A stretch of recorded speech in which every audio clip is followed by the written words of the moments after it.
මම සනුක මට වයස 22යි. මේ කියන්න යන්නේ මගේ ජීවිතයේ සිද්ධ වුණ කවදාවත් කාටවත් කියන්න බැරි. ඒත් මගේ මුළු ජීවිතේම වෙනස් කරපු සිද්ධියක් ගැන. මේක පටන් ගත්තේ අපේ ගෙදරින්. අපේ ගෙදර හිටිය මගේ නැන්දා. නම මදු. නැන්දා කිව්වට එයා හරිම තරුණයි. කසාද බැඳලා අවුරුදු 2ක් යති මාමයාව දාලා ගිහින්. දික්කසාදේ හම්බ වුණාට පස්සේ නැන්දා හිටියේ අපේ ගෙදර. ඇත්තම කිව්වොත් නැන්දා හරිම ලස්සනයි. ඇඟපත වුණත් නිකම් තාම 20ක 21ක කෙල්ලෙක් වගේ හරිම හැඩයි. ගෙදර වැඩපළ කරගෙන හිටියට එයාගේ මූණේ ලොකු පාරුවක් තිබුණා. අපි දෙන්න මාර ෆිට්. කොහේ ගියත් නැන්දා මට කතා කරනවා. සනුක අද ටවුන් එකට යමුද? මට බඩු වගේක් ගන්න තියෙනවා. හා යමු නැන්දේ. මම ලෑස්ති වෙන්නම්. අපි එහෙම තමයි හිටියේ. එයාගේ තියෙන දුක තනිකම මට තේරුණා. සමහර වෙලාවට එයා බැල්කනි එකට වෙලා ඇත බලන් ඉන්නවා. මම දැකලා තියෙනවා. එදා දවස අමුතු දවසක්. අම්මයි තාත්තයි හදිසියෙම නෑදෑ ගෙදරක මල ගෙදරකට ගියා. රෑ වෙලා එන්නම් කිව්වේ. ගෙදර හිටියේ මමයි නැන්දයි විතරයි. එදා මුළු දවසම හරිම පාළුයි. වැස්ස දවසක්. මම කාමරයට වෙලා ෆිල්ම් එකක් බලපලා හිටියේ. හවස 3ට විතර මට හිතුණා කෝපි එකක් බොන්න. මම කුස්සියට ගියා. නැන්දා පේන්න හිටියේ නෑ. නැන්දේ කෝපි එකක් බොමුද? මම සාරින්නම් කතා කළා. සද්දයක් නෑ. නැන්දේ මම හිතුවේ එයා නිදියට කියලා. ඒත් එයාගේ කාමරේ පැත්තේ අමුතු සද්දයක් ඇහුණා. හීන් කැන්තිරියක් වගේ. මට එක පාරටම බයක් හිතුණා. නැන්දට අසනීපයක් වත්ද? මම හිමින් එයාගේ කාමරේ ළඟට ගියා. දොර ලොක් කරලා තිබුණේ නෑ. බාගෙට පියවිලා තිබුණේ. මම දොරෙත් එහාට කරලා ඇතුළ බැලුවා. ඒ දැක්ක දේ නිසා මගේ කකුල් දෙකම පණ නැති වුණා වගේ වුණා. නැන්දා ඇඳ උඩ. එයා ඇඳගෙන හිටපු නයිටිය උඩට කරගෙන එයා තනියම සතුටක් ලබනවා. එයාගේ ඇස් දෙක පියවිලා මූණ රතු වෙලා. ඒත් එයා නවත්තන්නේ නෑ. එයාගේ කටින් පිටවෙන සද්දේ මගේ පපුව ගැහෙන්න ගත්තා. මට එතනින් යන්න ඕන වුණා. ඒත් මගේ කකුල් හෙලවුණේ නෑ. මම ගල්ගැහිලා වගේ බලන් හිටියා. ඒක නිකන් මැජික් එකක් වගේ. එයාගේ ඇඟ එයා තඟරන විදිය මගේ ඇඟ ඇතුලේ අමුතු ගින්නක් පත්තු කරා. එක පාරටම නැන්දා සැරියා. මාව දැක්කකම එයා කැස්සිලා ගියා. සනුකර එයා ටක් ගාලා නයිටිය පහළට දාගත්තා. මූණත් දෙකෙන් වහගත්තා. අනේ දෙවියනේ. එයා ඉකි ගහන්න ගත්තා. මම මොකද කරන්න කියලා හිතා ගන්න බැරි වුණා. අහක බලාගෙන මම ආපහු හැරෙන්න හැදුවා. සෝරි නැන්දේ. මම දන්නේ නෑ. මගේ කට පැටලුණා. යන්න එපා සනුක. නැන්ද එක පාටම කෑ ගැහුවා. මම නැවතුණා. මම ආපහු හැරිලා බැලුවා. නැන්ද ඇඳේ වාඩි වෙලා කොණ්ඩේ අවුල් වෙලා මූණ පුරාම කඳුළු. ඒත් එයාගේ ඇස තිබුණේ බයක් නෙවෙයි අමුතු බැල්මක්.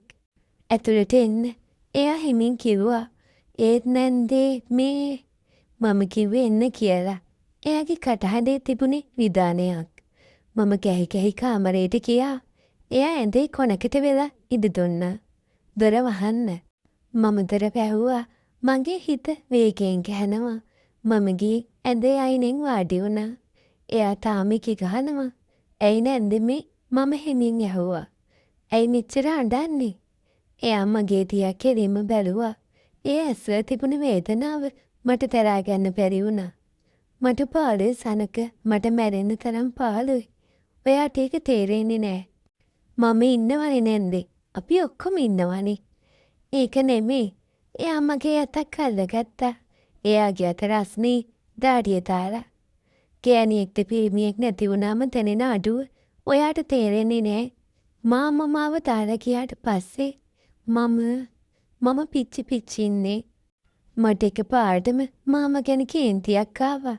මෙච්චර ලස්සන මෙච්චර ආදරේ හිතෙන කෙනෙක්ව දාලා ගියේ කොහොමද? ඔයා දැක්කා නේද? නැන්ද එකපාරටම ඇහුවා. මම කරපු ජරා වැඩි ඔයා දැක්කා නේද? ඒක ජරා වැඩක් නෙමෙයි නැන්දේ. මම නොදැනුවත්වම කිව්වා. ඒක සාමාන්‍ය දෙයක් නේ. නැන්දා මුත හිනාවක් දැම්මා. කඳුළු අතරේ ඒ හිනාව හරිම සලාකී විදිහට පෙනුනේ. ඔයාට පිළිකුල් හිතුනේ නැද්ද මම ගැන? නෑ, මම ඇත්තම කිව්වා. මට දුක හිතුණා. ඒ වගේම මම ගිරගත්තා. ඒ වගේම මොකක්ද? නැන්ද මගේ මූණට එපුණා. එයාගේ හුස්ම මගේ මූණට වැදුනා. මටත් ආස හිතුණා. මම කොහොම ඒක කිව්වද දන්නේ නෑ. නැන්දගේ සොකු වුණා. එයා මගේ අත කත කියලා අල්ලගත්තා. සනුක, ඔයා දන්නවද? ඔයා මේ මොකද්ද කියන්නේ කියලා? මම ඔයාගේ නැන්දා. මම දන්නවා. ඒත් මම දැක්කේ නැන්ද විතින වේදනාව. මට ඒක බලාගෙන ඉන්න බෑ. එයා ටික වෙලාවක් මගේ දිහා බලන් හිටියා. කාමරේ පුදුම නිශ්ශබ්දතාවයක් තිබුණේ. එළියේ වැස්ස සතේ විතරයි ඇහුනේ. මට උදව් කරන්න සනුක. එයා මිමිනුවා.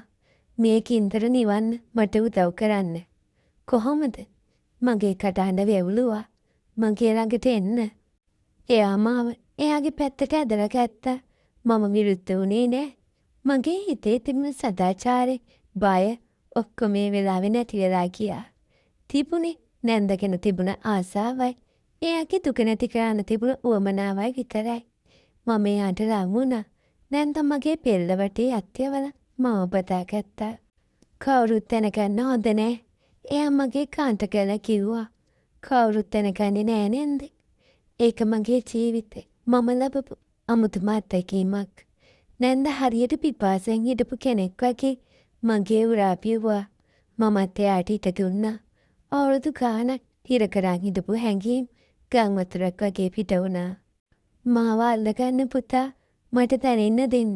ඔයා ළඟ ඉන්නවා කියලා. එයා කෙඳිරි කෑවා. මම එයාගේ ඇඟ පුරාම අත කෑවා.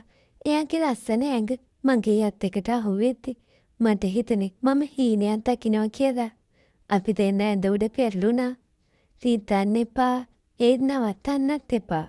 ඒ වෙලාවේ අපි අතර නැන්ද සහ පුතා කියන පැඳීම සම්පූර්ණයෙන්ම නැති වෙලා ගියා. එතන හිටියේ ආශාවෙන් දැවෙන ගැහැණියෙකුයි පිරිමියෙකුයි විතරයි. එයාගේ ඇස්වල තිබුණ පාළුව ටිකෙන් ටික නැති වෙලා යනවා මම දැක්කා. ඒ වෙනුවට තිබුණේ තෘප්තියක්. අපි එකතු වුණා. ඒක හරිම වේගවත්. ඒ වගේම හරිම හැඟීම්බර එකතුවීමක්. එයා මගේ නම කිය කෑ ගැහුවා. මම එයාගේ මූණ දිහා බලාගෙනම එයාට ඕන සතුට දුන්නා. ටික වෙලාවකින් සියල්ල නිහඬ වුණා. අපි දෙන්නට ආඩියෙන් තෙත පරිත වෙලා එකනක හාන්සි වෙලා හිටියා. නැන්ද මගේ පපුවට ඔලේ තියාගෙන හිටියා. සනුක, එයා හැඟින් කතා කළා. ඇයි නැන්දේ?